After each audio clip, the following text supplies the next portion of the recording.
Hello, everybody. Can I have a show of hands for founders in this room at the moment that are building companies? And of you, in 5 years' time, how many of you will be building your company in Europe? And how many think they'll be building their company outside of Europe? A couple, OK. So we're here to change the narrative that building in Europe is a great thing. To begin with, I always like to ask a question of panelists, which is to describe themselves, or the company that they're building, if you had a billboard in Times Square, what would it say? Kitty? Project Europe is the best environment to build a company in if you are an early stage founder in Europe. We have phenomenal LPs, two of whom are here, but they include people like Matty from Enlever Labs, Victor and Stefan from Synthesia, Rena from Spike, who is an exited unicorn founder, and an incredible cohort of other founders. And it creates this culture of ultra-high ambition, accessibility to incredible resources anytime you want them. We were joking yesterday, so Harry Stebbings, who is kind of the instigator of Project Europe initially, he always swoops in and solves problems for the founders we're working with, and we joke that he's kind of the fairy godmother for these founders. And so, yeah, Project Europe offers all of those resources. And we'll get more into Project Europe, of course, but Johannes, billboard, Times Square? Easy one, because we had multiple billboards already in New York City, so 200,000 great travel experiences all over the world. Legend. Jordi? It'd probably say AI software for business management, HR, finance, and IT in full automation. And it's great because we have two unicorn founders on the stage, and we also have the next unicorn factory on the stage. So that is awesome. I'm going to start with the big question, and it's a broad stroke question. But why does building in Europe suck keep coming back as a narrative? And maybe, Johannes, I'll ask you first, why you think that narrative keeps repeating itself. I think I have the privilege of having started in 2010, which is kind of like ancient history at this point in time. And what I saw in 2010 was still literally like a moon-like landscape where there was nothing in Europe. And people were still really burned by the dot-com bubble. And unlike the US, in Europe, we've drawn the wrong conclusions. For us, the conclusion, and like today this sounds crazy, but it's true, up to the early 2010s, was that digital is like this feature on top of like our great companies, like the great manufacturing companies in Germany, the great car companies. But like, if we don't win there, it doesn't really matter. And I think that only started to change in the last 5 to 6 years, where suddenly everyone realizes with AI now, crap, right? We got to build these great companies in Europe. But that kind of like urgency and that realization was really not there. And we see it throughout the entire ecosystem, whether that's capital, whether that's talent, whether that's bureaucracy. We just honestly missed the train. I think that's the short of it. And of course, like, we are obviously all in this room pro-Europe, but the reality is, and we were talking about this backstage, is that our greatest tech companies are nowhere near the US in terms of publicly listed market cap. ASML, $275 billion, Spotify, 150 billion. We have, what is it now, $5 trillion companies in the US. Like, is that a symptom of founders? And because both of you, Jordi and Johannes, you both built companies outside of Europe, as in teams outside of Europe, is it just natural that you have to go to the US at some point if you really genuinely want to scale your business? I don't think so. Funny enough, I was just reflecting in the past. I also got started in 2010, and my previous company, we just didn't complain about Europe, but we did move to San Francisco to raise money because we didn't find money in Europe. And for the second company, Factorial, we tried again to build it from Europe. We were willing to move to the US if that was what the company needed, but we're still here. So we didn't need it. Investors came, the ecosystem grew, and I just think excuses are not something that as founders we use in our daily basis. So I think you can build massive companies out of Europe. We don't have trillion-dollar companies yet, but we have many more multi-generation businesses in Europe.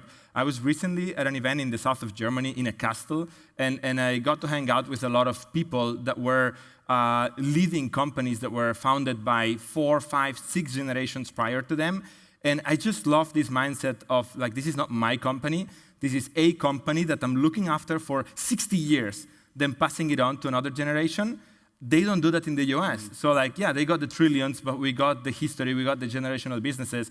I think us, in a more globalized world, we can learn from the best parts of these both worlds and put them into our companies. So I hope that Factorial and Get Your Guide one day become trillion-dollar businesses that are, that have 7, 8 generations of people looking after them and making them more and more impactful. So we have a lot of stuff to be proud of.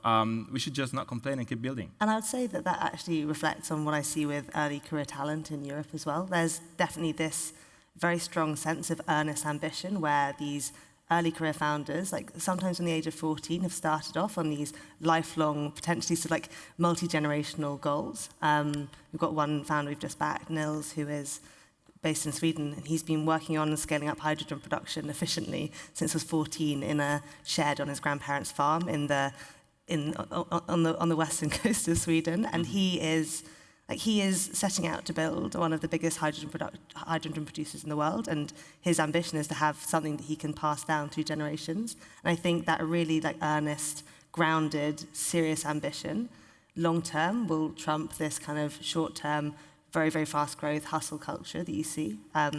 Especially, at the moment now with the AI bubble and boom at the moment in the US, I'm so much more excited by this multi-generational ambition.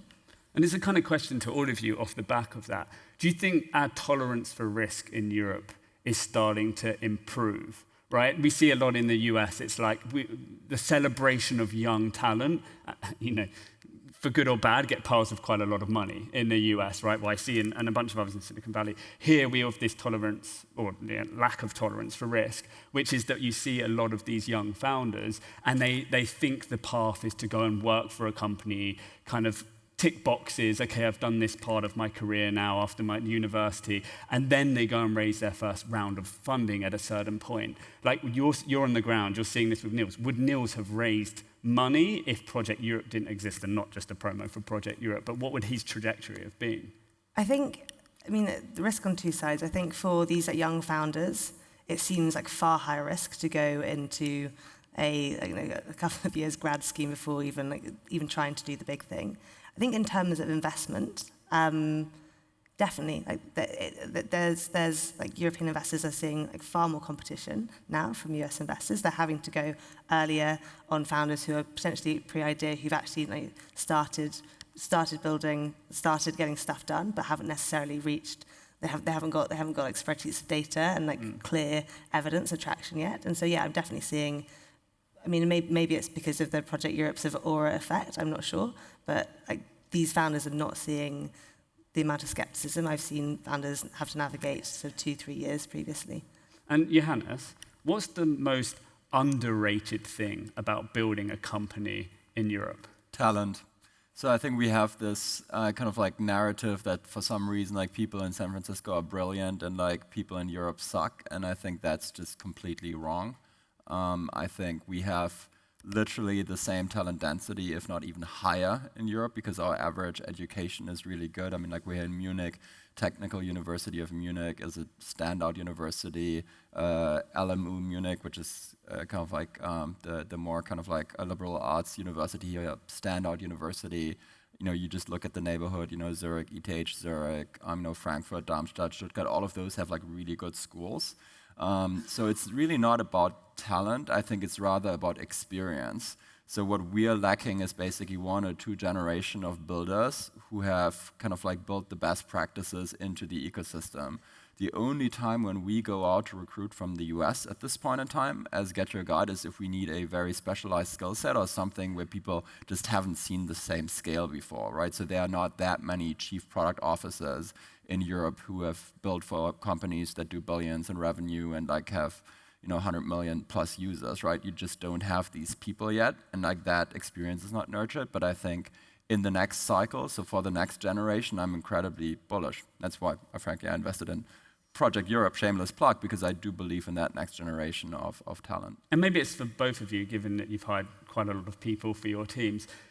One person I was talking to last week was telling me that they think loyalty of talent in Europe is just so much higher than the US. And we all see the zeitgeist, people, Meta and others, paying billions for talent to come out of companies, etc. Do you see that? Like the talent that you hire here has a kind of more loyal and appealing here. They stick with you longer than maybe some of the teams that you were building out in the US. Yes and no. So it's true that in the US it's much more transactional. The system is also just really different because unless you move up very often in these dense urban areas like San Francisco and New York, you also just can't survive. So I'm not sure whether that's always a good motivation in a way. So I do think like we kind of see it here. But I would actually flip it around. I think there's something good to that, and I think there's something bad to that, to actually want people to move around. I don't think we should be stagnant. And I would actually go so far, and very few people talk about this openly, but I think the labor laws in Europe particularly that really kind of like incent people to stick around forever and also employers to never restructure, I think that in the age of AI is not very helpful. I think it actually increases the cost of failure, and that is a significant burden on European companies. So I would say it's a feature, but it's also a bug at the same time. And Jordi, what would you change if you could change one thing? So I think, going back to the previous point and connecting them, one thing that we have a lot less of in Europe, which is amazing, is bullshit. In general, I mean, I spent quite some time in the US, and people were terrified when I opened my mouth because I said what I thought.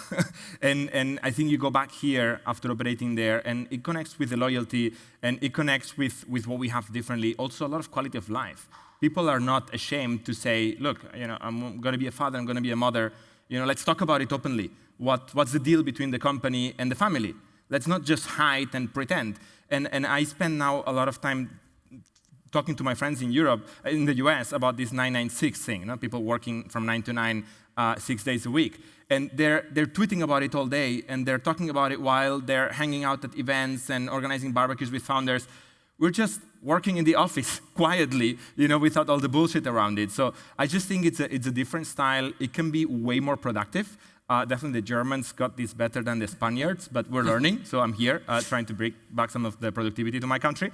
But I think compared to the US, we just focus a lot more on what matters. And I think building community, dedicating time to family and to other parts that are important, we're just not ashamed to discuss that openly. I agree with Yannis that the labor laws are not helping us. They're too old. Sometimes having tradition and history can be negative, and in our case, I think we have way too much regulation that's like hundreds of years old, thinking of a time when there were very few companies with way too much power. I think the SME ecosystem is very good for society, and labor laws and accounting laws and everything should be redefined to empower them and help them, and because it is obvious nowadays that this has a huge impact in the economy and the health of the ecosystem. So yeah, I think this is what we should double down on, this diversity, and refresh this tradition and history, and just not being afraid of speaking our minds and saying what we think, and stop bullshitting about the stuff that we think people want to hear about, because we just don't care as Europeans so much what others think about us compared to people on the other side of the Atlantic, and that just makes us unique and charismatic. By the way, that's another point that Jordi just raised that I think is so important, and I know Harry always pushes on that as well, which is like the 996 culture and all of that.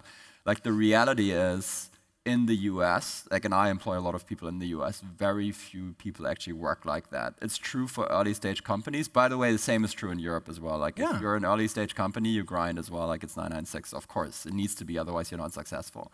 But the notion that a lot of people in tech in San Francisco or New York work these crazy hours is completely misguided. I mean, be my guest and walk into Facebook or Google on a Friday afternoon. That is going to be more empty than any office in Europe, I guarantee you. So it's very concentrated on very few bubbles. And the reality is actually that Americans get paid a lot more for the same work while not actually working a lot more, being insanely more productive to his point. So I think that's actually a huge edge that Europe has, and it's honestly, I think it's a lot of bullshit that's being told, to Europeans. Yeah, so when I spent time in the US, there is definitely that whole work hustle porn culture, which is what I experienced there is that actually a lot of people in the tech industry work 7 days a week, but the reality of work is actually they'll go for coffees and have meetings on a Saturday and Sunday, but they do check out actually at relatively early hours in a day. And I think the kind of, look, the 9996 thing happened and we kind of cottoned onto it just to create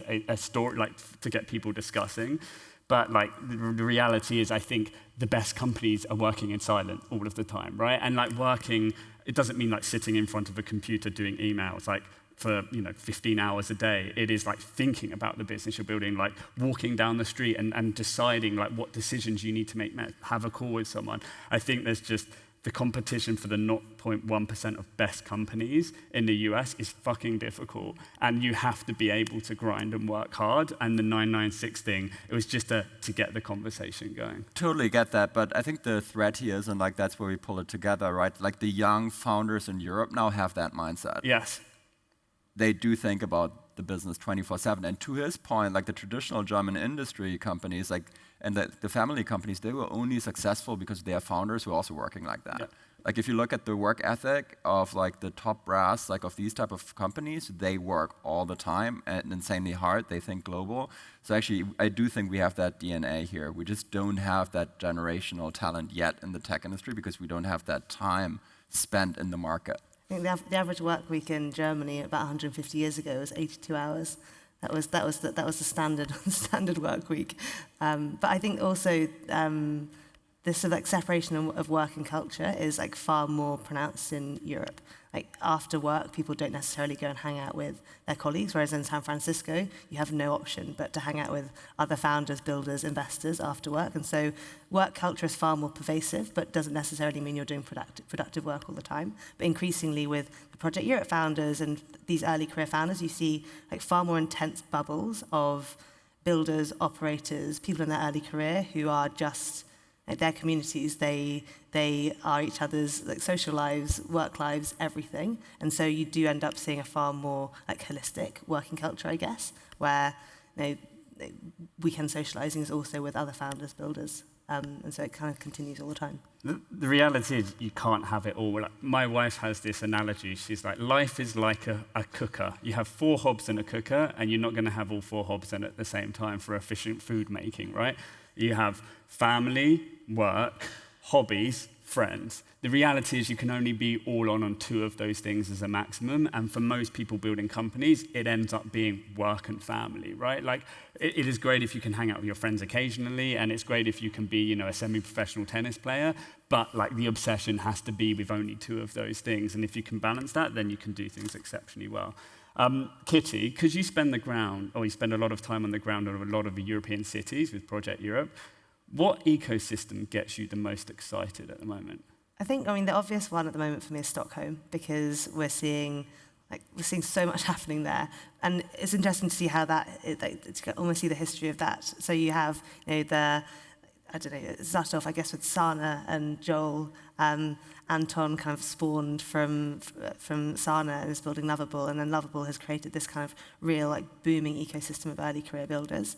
And also because it's a small country, those huge success stories really stand out and create this kind of spike that attracts the most talented people. And so there's a really, really, really hot ecosystem of young builders who, for them, building a company, building an international company, is the most ambitious default path for them.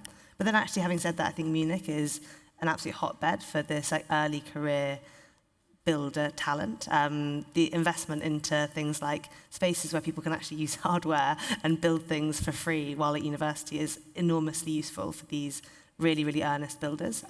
Also the fact that you've got founders like Hannah at Personio, you've got the founders from ProGlove still in Munich, you've got the founders from Flixbus still in Munich who are investing, spending time with, and really, really supporting the local ecosystem.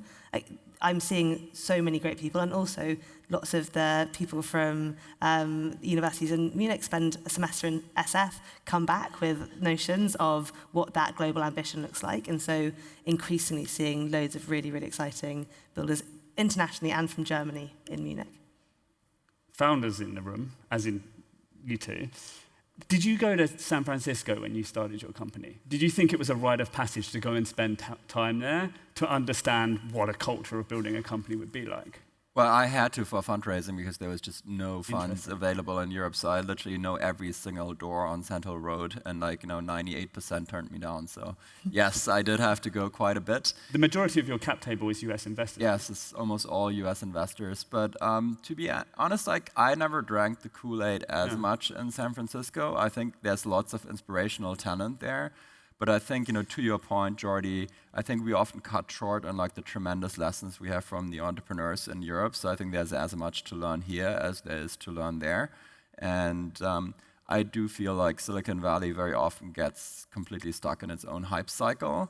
And very often also, I think, leads entrepreneurs to wrong conclusions, to be honest. I think the AI bubble right now is going to be the next example of that, where I think there's way too much of a set narrative of what the future of AI is going to look like, where I'm pretty sure it will be completely different, and we should keep an open mind. Or the same is true with crypto a couple of years ago. So I think, to me, it's always a good point of inspiration, but I don't think it should be the only point of inspiration. I do recommend young people to go spend time in San Francisco. I think we should do the same with China. I haven't done it yet, but I think learning from other ecosystems is super valuable. I did drink the Kool-Aid for a while.